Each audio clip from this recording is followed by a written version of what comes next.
what you would see in a war zone. And so what we wanted to do today was talk about the independent investigation that my office is doing right now. And Mr. Evans would also like to address the media and others just concerning where things are today. So as everybody knows, back on May 25th, when the shooting happened, for no reason, it should have been a good night, a good day, and then for no reason that justified firearms being pulled.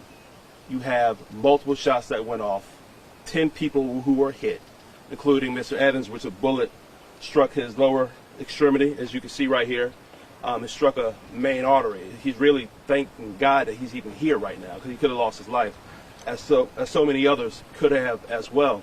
And what makes this thing even more tragic and unfortunate is you have teenagers involved with this.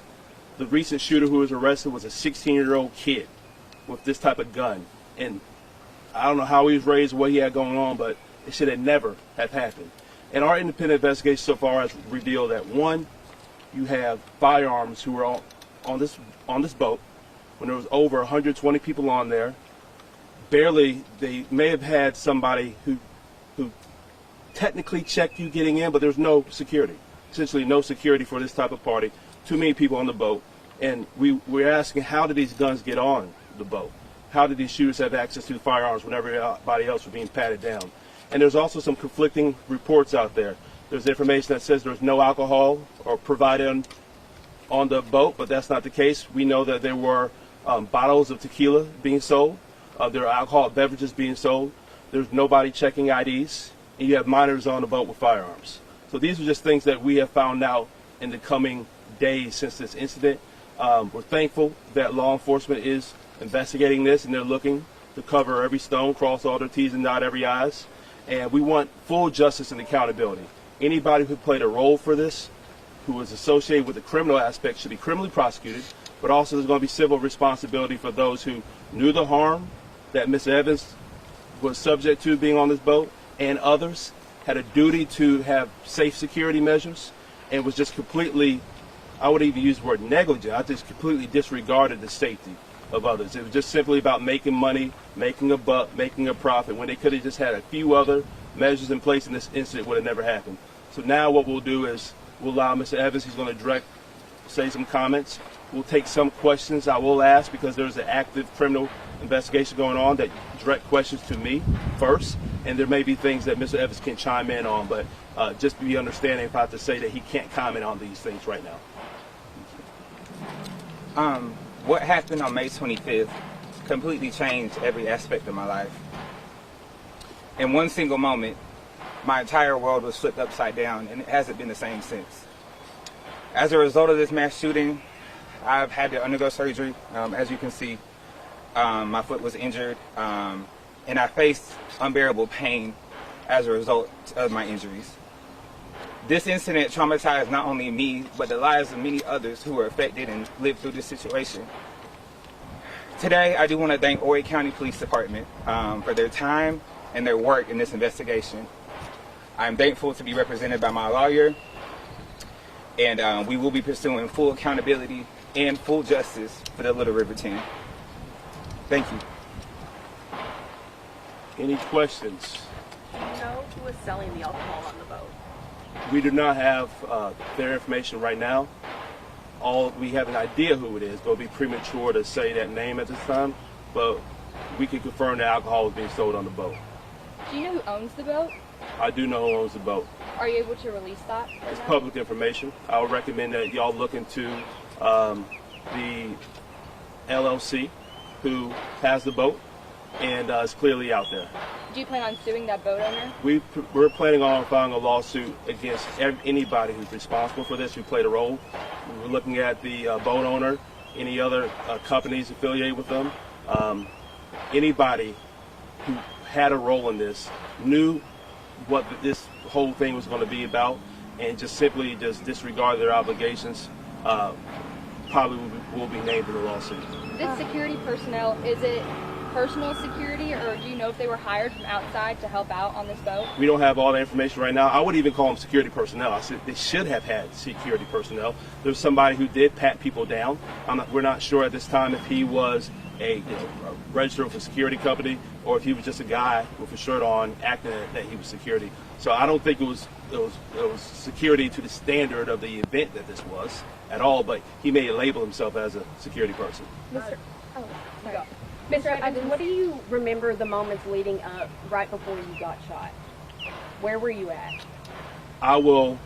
So just ask for some real specific details. I think Ms. Evans has talked a lot about it. I think just you can say some brief facts on just where you recall, but I will say, you exactly where he was and things like that. At this time, he was shot, traumatic event. It was dark outside. I doubt he can say exactly where he was right now. But the police investigated it. They labeled where victims were shot at. So, Ms. Evans, you can try to answer that real briefly. I got you. So the boat party was scheduled to last from 6 to 9 p.m. So the shooting did occur somewhere between the time of 9 to 9:30, and we were just recently getting off of the charter when the incident did occur. So I can say that we were not on the boat; we were off of the boat when the incident did happen. And one thing I'll add to that, which was really plays a big role in this, is that it's interesting. These individuals didn't run to their vehicles to get the guns. They came off the boat. They had the guns already on them. So they were getting off the boat, but the guns were on the boat. Mr. Evans, firsthand, I just want to say I am so sorry you're dealing with this, and my heart goes out to you during your recovery process. I have done a lot of research on this party, and I noticed on the Eventbrite page where people could purchase their tickets from Jacqueline Bellamy and Meek Bell, it said the party was for 18 plus. Yes. Somehow this 16-year-old got on the boat. Do we know any details about how he got on the boat? Was he accompanied by Bellamy? Was he with Bellamy's son, who was also arrested beforehand? Well, what we can say is that it said 18 plus. There's some alcohol on the boat. No IDs were checked, for what we know. So who knows? It could be 12-year-olds on the boat. They should have known just the nature of the weekend, the type of party that was being held, that it probably would have been best to have somebody checking identification. It does seem like the 16-year-old was closely affiliated maybe with one of the minors who may have been related to the owners. Ms. Evans could comment briefly on that, but we don't know exactly how he got on boat. What we do know is they weren't checking identification to get on the boat.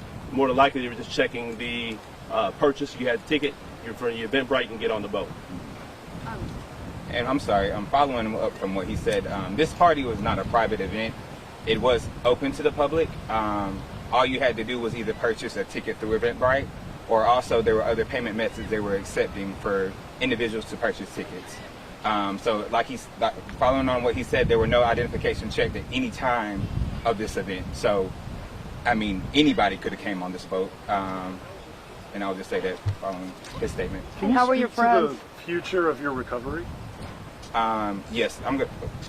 Well, I'll comment first, but to the extent of his recovery right now, we don't even know the full extent. It's still early. Thankfully, he's alive right now. We're just talking about the physical injuries, not the long-term PTSD and trauma associated with this. I was talking to Ms. Evans. I was thinking I probably would never want to go to a large party again. Every Memorial Day, you're going to think about this. Fireworks that go off. I mean, this is trauma that's going to last a lifetime. Of course, we're optimistic that treatment program can help alleviate some of those symptoms, but it's still too early to say the full extent of his injuries, the scars associated with the bullets, removing fragments from his leg. I mean, when a bullet wound, usually bullet fragments go disperse in the body. They come out on their own sometimes. This is trauma that he's going to live with, so he can't really say the full extent. It's really too early. Orange County Police say that they are charging this juvenile as a juvenile. Do you hope that they end up charging and trying him as an adult at some point? What I want is full accountability. You know, we're going to control what we can control. We want to thank law enforcement for what they're doing. And I think they're going to use their best judgment to decide whether this should be a situation where he's tried as an adult or they could continue to prosecute him as a juvenile. But at the end of the day, what Mr. Evans and I both want is full justice, full accountability, that everybody be held accountable, that the law prosecute this thing vigorously, and then anybody who's civilly responsible also do what they should do to make all of the victims whole. Have you guys spoken with Jacqueline Bellamy, the host of the party, or did you interact with her at the event, or have you guys taken action against her? We can't comment on that. Okay, and a follow-up question.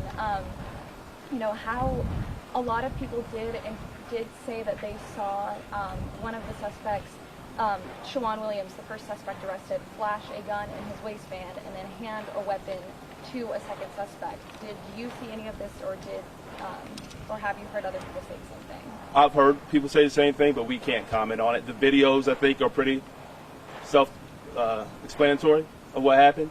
We could say that we're glad that the law enforcement has made these arrests, and I think their investigation will reveal more, but we can't speak on that.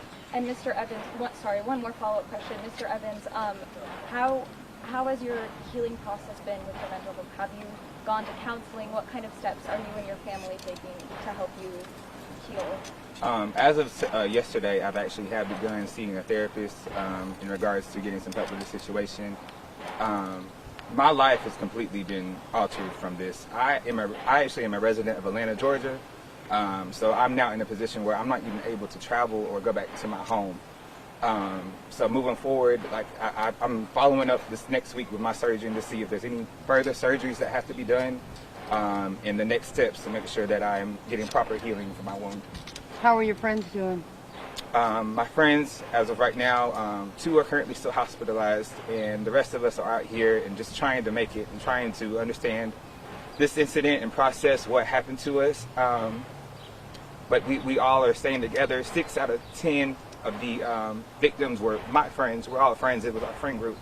So as you can imagine, we're just all trying to stick together. We're all trying to keep strong and move forward from this. And of course, it will be a long road to restoration and recovery. But we have each other at least, and we will be moving forward from this. Can you confirm that Jacqueline Bellamy was the person who chartered the boat? I can't confirm that right now, so I'm not going to give comment on it. When you purchased the ticket through Eventbrite, did it make you verify your identification beforehand or anything? We can't comment on that fully. And the thing about these parties too, they're usually wristbands and things like that, right? Y'all may have seen the ads. People fake those all the time as well. I mean, you had a 16-year-old on the boat with a gun. So even if Eventbrite did do that, clearly there were really no checks and balances the night of the party or the day of the event on the boat. Any other questions? Were the friends that you came with, were they also from out of town as well? Can't comment on that part. But we appreciate it. We're thankful for the media bringing attention to this. I think some of the commentary behind this actually resulted in the second arrest happening when it happened. So we appreciate the coverage. Mr. Evans has a long road to recovery, and I want people to understand that even the people who weren't shot are also harmed because of this. I mean, people just being out, the gunshots, I mean, the PTSD and long-term trauma from an incident like this really is undescribable.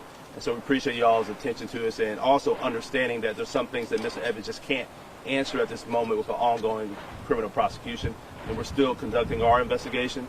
And so if anybody has comments later on or has questions, feel free to reach out to my office, and Mr. Evans can be made available if appropriate for certain things. Thank you. Mr. Evans, how old are you? I'm actually 25. Okay? Thanks, y'all. Thank you. Thank you both.